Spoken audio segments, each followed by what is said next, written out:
नमस्कार मंडळी, कसे आहात सगळे? गणपतीची तयारी जोरात सुरू झालेली असेल, नाही का? पण प्लीज त्याआधी जास्त थकून जाऊ नका, नाहीतर काय होईल? पहिल्याच दिवशी संध्याकाळी जेव्हा पाहुणे यायची वेळ असेल आणि त्यांच्या स्वागताला जेव्हा तुम्हाला मस्त असं छान रेडी व्हायचं असेल ना, तेव्हाच नेमकी हा सगळा थकवा तुमच्या चेहऱ्यावर दिसणार आहे. आणि मग तुम्ही काय कराल? वेळ कमी असेल म्हणून अशी एखादी काठपदर साडी नेसाल आणि मग परत कामाला लागाल. पण मी काय म्हणते, जरा गणपती वगैरे घरी आलेले आहेत, काहीतरी वेगळं छान मस्त हटके असायला हवं, वेगळं होऊन दे ना काहीतरी. म्हणून तुम्ही त्याच काठपदर साडीची नऊवार नेसली तर छान आहे ना आयडिया. त्यासाठी हा व्हिडिओ तुम्हाला पूर्ण बघावा लागणार आहे. तर आता मी तुम्हाला दाखवणार आहे इथे स्टेप बाय स्टेप प्रोसेस जी तुम्हाला फॉलो करायची आहे. 6 वार साडी 9 वारी साडीमध्ये आपण कशी कन्वर्ट करणार आहोत ते. याच्यामध्ये ना 2 महत्त्वाच्या गोष्टींची काळजी तुम्हाला घ्यायची आहे. सर्वात पहिले म्हणजे इथे आपण परकरचा वापर करत नाही आहोत, तर इथे आपण पूर्णपणे एक टाईट्स घातलेली आहे किंवा लेगिन्स घालू शकता तुम्ही किंवा शॉर्ट पॅन्ट्स घालू शकता, जेणेकरून ती पॅन्ट साडीच्या बाहेर अशी इथे दिसायला नको पायाला. तर असं काहीतरी शॉर्ट घालू शकता किंवा आता जे मी घातलंय दिस इज कॉटन ची लेगिन्स आहे, तर तुम्ही ती घालू शकता. फक्त एवढंच तुम्हाला बघायचं आहे की ते जरा टाईट असायला हवं, म्हणजे ती साडी व्यवस्थितपणे आपण छानपैकी नेसू शकू आणि ती धरेल सुद्धा. कारण ही 6 वारची आपण 9 वार करतोय म्हटल्यावरती तिचं वजन पण भरपूर असणार आहे ह्या भागेला. म्हणून मग तुम्ही जरा असं काहीतरी टाईट असेल असं घाला. आणि दुसरी गोष्ट म्हणजे तुम्ही व्यवस्थित असं छान रेडी व्हा. हवं तर मेकअप तुम्हाला नंतर करायचं तर नंतरही करू शकता. मी इथे थोडासा आत्ताच केलेला आहे. मी हेअरस्टाईल सुद्धा आत्ताच सेट केलेली आहे. ब्लाऊज लेगिन्स सगळं व्यवस्थित घातलंय. आता आपण वळतोय साडी नेसायच्या प्रोसेसकडे. तर मी ही अशी सिल्कची काठपदर साडी घेतलेली आहे. ह्याची काठ जर तुम्ही बघितली तर अशी जरा ब्रॉड आहे, कारण आपल्याला नऊवार नेसायची, नऊवारवाला लुक आणायचा आहे या साडीतून. तर त्याची काठ अशी जरा मोठी असेल ना तर खूप छान दिसेल, म्हणजे त्याचा जो एक ओव्हरऑल लुक आहे तो छान दिसेल. म्हणून अशी साडी निवडा. आणि जी थोडीशी सुळसुळीत नसेल अशीही निवडा, म्हणजे अगदीच एकदम कॉटनची नको. म्हणून सिल्कच्या साड्या ह्या बेस्ट ऑप्शन आहेत नऊवार नेसायला. तर ही अशी आहे. ओव्हरऑल ह्याला असा बुट्ट्या आहेत आणि पदर ह्याचा भरलेला आहे पूर्णपणे. ही अशी. तर चला, आता साडी ही जनरली 5 ते 5.5 मीटरची तर असते. मग आपल्याला काय करायचं आहे, ही अशी थोडीशी पाठीमागून घ्यायची आहे. ह्या साडीचे 2 भाग करायचे. 2 भाग करायचे म्हणजे एक भाग आपल्या उजवीकडे असेल आणि एक भाग डावीकडे.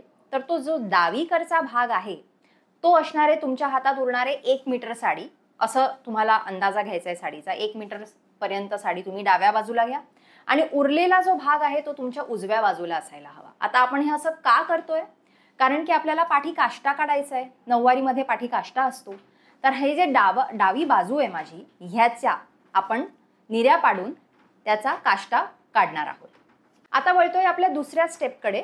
आपल्याला आता इथे हे असं बांधायचंय, टाईट बांधायचंय, कारण ह्याच्यावरतीच तुमची अख्खी नऊवार बसणार आहे व्यवस्थित. म्हणून हे असं छानपैकी टाईट बांधा, असं समोर. आता आपलं हे इथे असं गाठ बांधून झालेली आहे. तर आता आपण वळतोय तिसऱ्या स्टेपकडे, जिकडे आपल्याला आता काष्टा बनवायचा आहे. आता तो कसा करायचा आहे तो मी तुम्हाला दाखवते. आता डावीकडची ही जी तुमची बाजू आहे, ह्याला तुम्हाला तुमच्या डाव्या पायाच्या भोवती गुंडाळायचं आहे. हे असं.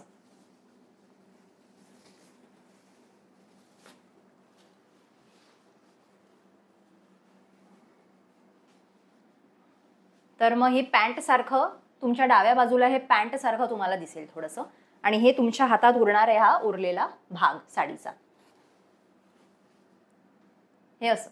आता हा जो काही उरलेला भाग आहे तो असा उभा करून, कळले तुम्हाला? हे बघा, हे असं होतं आणि मी ह्याला असं उभं केलंय आणि आता मी त्याच्या निऱ्या पाडते. म्हणजे हे जे काठ आहे ना, हे पाठीमागे काष्ट्याला आलं पाहिजे. ह्याच्या अशा आपण जसं नॉर्मल निऱ्या पाडतो ना, तसं निऱ्या पाडायच्या. हे असं.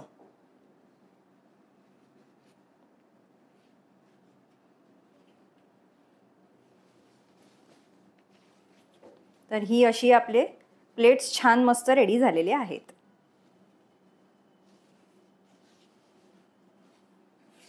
आता ह्या अशा निऱ्या पाडून झाल्या की ही जी आपल्या काठेची साईड आहे ना ती बाहेर असायला हवी आणि ही आतमध्ये असायला हवी.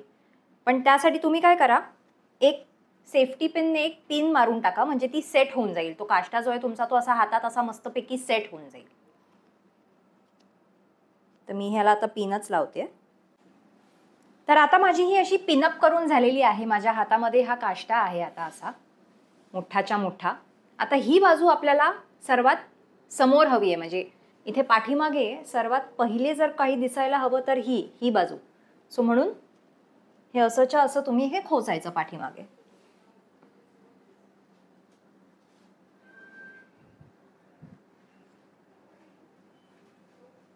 ही अशी खोचायची.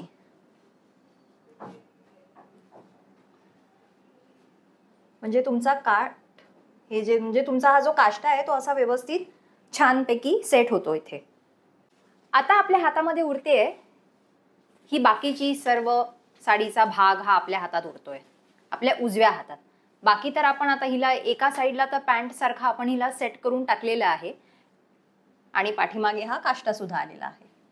सो आता आपण ह्याचं काय करायचंय ते बघूया. आता हा जो भाग आहे साडीचा याला पूर्णपणे आपल्याला आपल्या उजव्या पायाच्या आतून गुंडाळायचंय. हे असं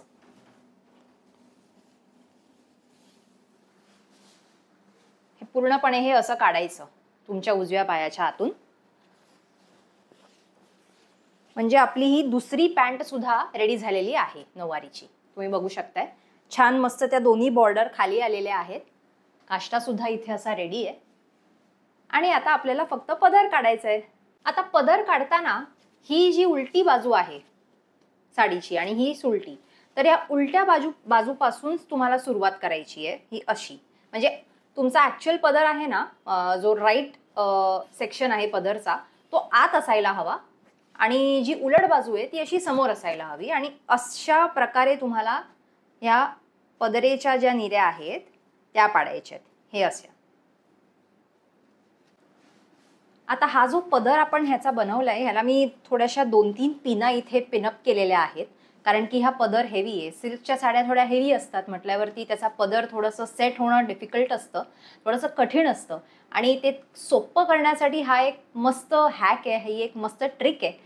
तर तुम्ही इथे अशा 2-3 सेफ्टी पिना तात्पुरती लावून ठेवू शकता. एकदा तुमची साडी व्यवस्थित नेसून झाली की मग तुम्ही त्या सेफ्टी पिन आहेत ज्या त्या काढून टाका आणि मग तुमचा फुल लुक तर रेडीच आहे. याच्यामध्ये एका गोष्टीची नोंद तुम्ही करून ठेवा ही, की हा जो पदर आपला जो आहे तो खूप असा मोठा आहे. कारण जनरली आपण काय जेव्हा सहावार साडी नेसतो तेव्हा आपला पदर लहान असतो, पण हा पदर असा सलग मोठा आहे. तर तुम्हाला आता किती घ्यायचं आहे ते तुमच्यावरती आहे. साधारणपणे हा असा मी इथे घेते आहे आणि अजून थोडासा आपण घेऊ शकतो. सो हे असं एवढा लेंथ, ही एवढी लेंथ बरोबर आहे पदरेची.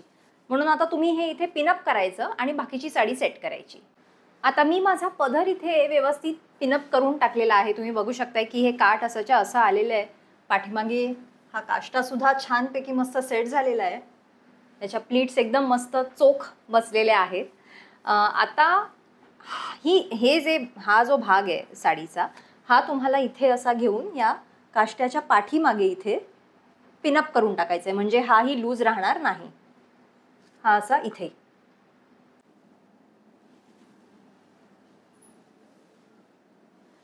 सो हा आहे आपल्या सहावारी साडीचा नऊवारी लुक. छान बसलाय नाही? ही हे जे नऊवारीच्या ह्या ज्या दोन असे पॅन्ट्स सारखा जो लुक असतो तोही व्यवस्थित आलेला आहे. आणि ही काठ सुद्धा खूप छान आली आहे पदराची. आणि सर्वात महत्त्वाचं आपला काष्टा तोही फार सुंदर आलाय, सुरेख आलाय. तर ही स्टेप बाय स्टेप जर प्रोसेस तुम्ही फॉलो केली ना तर तुम्हाला ह्या सहावारी साड्यांचे नऊवारी लुक्स असे खूप पटापट करता येतील आणि वेगवेगळ्या साड्यांच्या प्रकारांमध्ये सुद्धा ते करता येतील. मी इथे जसं मी तुम्हाला आधी सांगितलेलं सिल्कची साडी नेसलेली आहे, कारण जनरली कसं आहे की काही फेस्टिवल म्हटलं, ओकेजन म्हटलं, सिल्कच्या साड्या जरा जरी असतात आणि भरीवसुद्धा असतात. त्याला काठ पण खूप छान असते आणि नऊवारसाठी काठ ही अशी मोठीच असायला हवी. त्याच्यानेच त्याचा लुक असा मस्त येतो, म्हणून मी ही साडी निवडली आहे. ही सलग एकच कलरची साडी आहे, वाईन कलरची ही साडी आहे.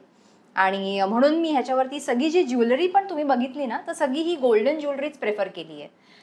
गळ्याभोवतीचं हा जो नेक पीस आहे, हे जे लांब हार मी घातलाय हा, किंवा माझ्या पायातले पैंजण सुद्धा सगळंच गोल्ड मी चूज केलेला आहे. सो माझ्या या 6 वारी साडीचा 9 वारी लुक हा असा कम्प्लीट होतो इथे.